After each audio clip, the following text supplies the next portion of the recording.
நமச்சிவாய வாழ்க. நாதந்தாள் வாழ்க. இமைப்பொழுதும் என் நெஞ்சில் நீங்காதான் தாழ் வாழ்க. வாழ்க வளமுடன். அனைவருக்கும் இனிய வணக்கங்கள்.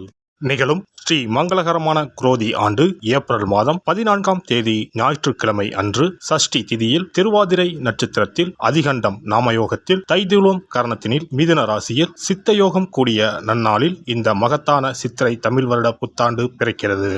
சித்திரை மாத கிரக நிலைகளை பார்க்கும்போது மேச ராசியில் குருவுடன் சூரிய பகவான் உள்ளார். கன்னி ராசியில் கேது பகவானும், மீன ராசியில் புதன், சுக்கிரன், ராகு பகவான் உள்ளனர். கும்பராசியில் சனி பகவானும் செவ்வாய் பகவானும் உள்ளனர். இந்த ஆண்டு சித்திரை மாதத்திலேயே குரு பகவான் 12 ஆண்டுகளுக்கு பிறகு ரிஷபராசிக்கு இடப்பெயர்ச்சி ஆகிறார். 30 ஆண்டுகளுக்கு பிறகு சனி பகவான் மீனராசி சென்று ராகுவுடன் இணைய போகிறார். பிறக்க போகும் குரோதி தமிழ் புத்தாண்டில் 2 கிரக உச்சத்தையும் ஒரு நீசபங்க ராஜயோக கிரகத்தையும் தன்னுடைய கோச்சாரமாக கொண்டுள்ளது. சூரியன் குரு இணைவு மிகுந்த நன்மை தரும். ஆனால் ராகு, உச்ச சுக்கிரன், புதன் சேர்க்கை கொஞ்சம் திகிலாக உள்ளது. அதேபோல் சனி செவ்வாய் சேர்க்கையும் நன்மை தருவதாக இல்லை. எனவே இந்த வருடம் நன்மை எவ்வளவு அதிகம் உள்ளதோ அதே அளவு கெடுதலும் உள்ளது. எனவே அவரவர் குடும்ப பெண்களையும் இளைஞர்களையும் குழந்தைகளையும் நீங்கள்தான் பத்திரமாக பார்த்து கொள்ள வேண்டும். இதில் ஒன்றை சொல்லியே ஆக வேண்டும். நினைப்பதை நல்ல செயலாக நினையுங்கள். ஏனெனில் கொஞ்சம் கோக்குமாக்கு யோசனை எட்டி பார்க்கும். வேறென்ன, ஒரு துணையை செட்டப் பண்ணலாமா என்று ரொம்ப நாளாக மனதில் ஓடிக்கொண்டே இருக்கும். இந்த மாதிரி விளங்காத யோசனைகள் எல்லாம் வேண்டாம். செல்வம் செல்வாக்கு பெருக, நல்ல நட்பு கிடைக்க, முயற்சிகளில் முன்னேற்றம், வாழ்வின் அபிவிருத்தி என இவை சார்ந்து சிந்தனை செய்யுங்கள். இந்த வருடம் அத்தனையும் நடக்கும். நல்லன எல்லாம் கைகூடி வரும். சுக்கிரனை ராசி அதிபதியாக கொண்ட துலாம் ராசிக்காரர்களுக்கு மே மாதத்திற்கு பிறகு குரு பகவான் அஷ்டமஸ்தானத்தில் பயணம் செய்ய போவதால் உடல் ஆரோக்கியத்தில் கவனமாக இருப்பது அவசியம். சுப விரய செலவுகள் ஏற்படும். விலை உயர்ந்த பொருட்களை கவனமாக வைத்துக் கொள்ளுங்கள். வேலை விஷயத்தில் சில பிரச்சனைகள் வரலாம். பொறுப்புடன் நடந்து கொள்வது அவசியம். குருவின் அனுக்கிரகத்தினால் பாதிப்புகள் நீங்கும். குரு பகவான் அஷ்டமஸ்தானத்தில் பயணம் செய்வது துலாம் ராசிக்கு ராஜயோகம்தான். கெட்டவன் கெட்டிடில் கிட்டிடும் ராஜயோகம் என்பது போல குரு 8ஆம் வீட்டில் மறைவது ராஜயோகத்தை தரும். உங்கள் ராசிக்கு 12ஆம் பாவத்தை குரு பார்க்க போவதால் இதுவரை தடைப்பட்ட காரியங்கள் விரைந்து நடைபெறும். தனஸ்தானத்தை குரு பார்ப்பதால் பொருளாதார நிலை உயரும். பண வருமானம் அதிகரிக்கும். சுகஸ்தானமான 4வது வீட்டினை குரு பகவான் பார்வையிட போவதால் வருமானம் அதிகரிக்கும். சேமிப்புகள் கூடும். குடும்பத்தில் சுபகாரியம் நடக்கும். பணம் கொடுக்கல் வாங்கலில் உள்ள சிக்கல்கள் மறையும். வரவேண்டிய பணவரவுகள் கைக்கு வரும். குடும்பத்தில் ஏற்பட்டுள்ள மனக்கசப்புகள் அகலும். கணவன் மனைவி உறவு பலப்படும். சிலர் அசையா சொத்துக்கள் வாங்குவார்கள். புது வீடு கட்டி குடிபோகுவார்கள். புது முயற்சிகள் கைகூடும். தொழிலில் லாபம் கூடும். வேலையில் இருப்பவர்களுக்கு ப்ரொமோஷன் கிடைக்கும். சனி பகவான் புண்ணிய சனியாக பயணம் செய்ய போகிறார். குழந்தை பாக்கியம் இல்லாதவர்கள் நம்பிக்கையுடன் முயற்சிக்க எதிர்பார்த்த வெற்றிகள் கிடைக்கும். வண்டி வாகனங்கள், வீடு, நிலம் வாங்க வாய்ப்புகள் அமையும்.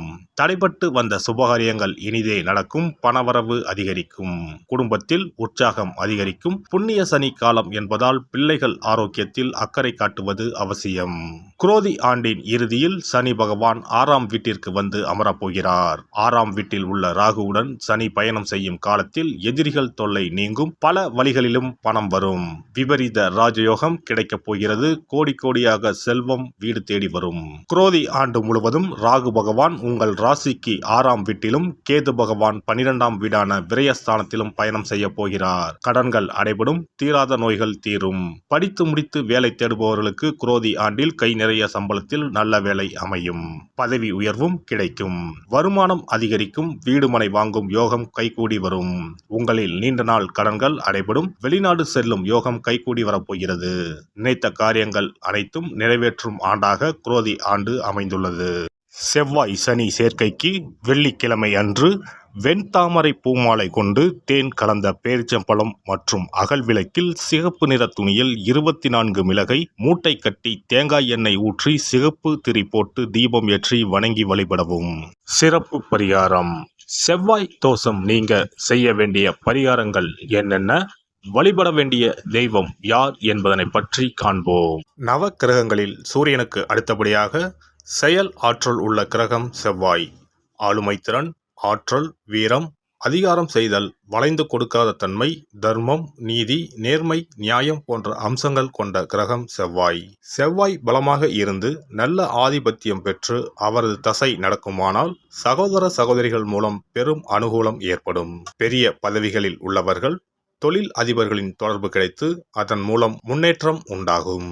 பலமற்ற ஆதிபத்தியம் பெற்று தசை நடக்குமானால் கீழே விழுவதும் அடிபடவும் நேரிடும்.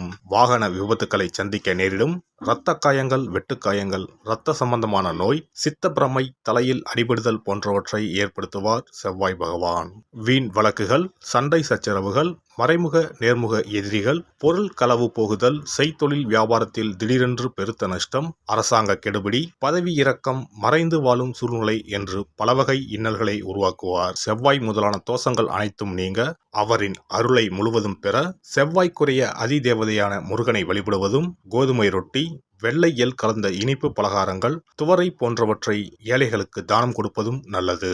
செவ்வாய் கிழமைகளில் விரதம் இருந்து செவ்வாய் பகவானுக்கு விளக்கேற்றுவது, சஷ்டி விரதம், கிருத்திகை விரதம் மேற்கொள்வது, தினமும் கந்த சஷ்டி கவசம் படிப்பது நல்லது.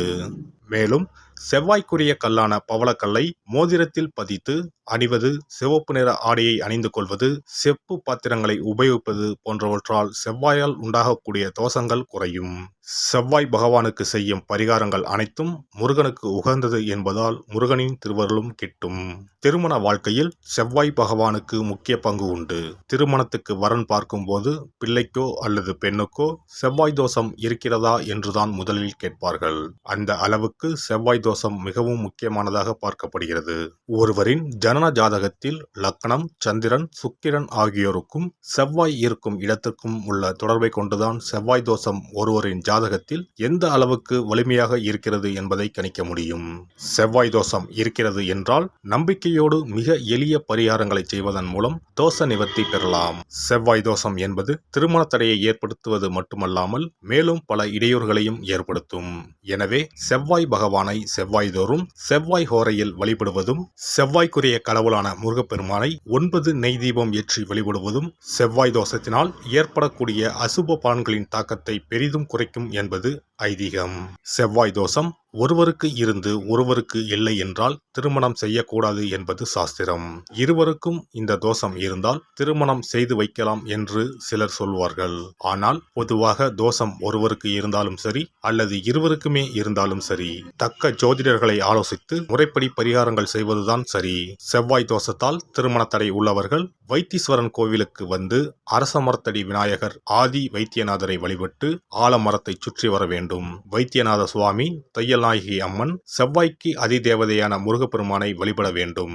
சன்னதியில் உள்ள செவ்வாய் பகவானுக்கு சிகப்பு வஸ்திரம் சாத்தி அபிஷேகம் செய்து பரிகாரம் செய்ய தடைகள் நீங்கும். இந்த வீடியோ பதிவு உங்களுக்கு பிடித்திருந்தால் லைக் பண்ணுங்க, கமெண்ட் பண்ணுங்க, ஷேர் பண்ணுங்க, மறக்காம சப்ஸ்கிரைப் பண்ணுங்க, பக்கத்துல இருக்கிற பெல் பட்டனை கிளிக் பண்ணுங்க. நன்றி, வணக்கம். ஓம் நமச்சிவாய. சிவாய நம.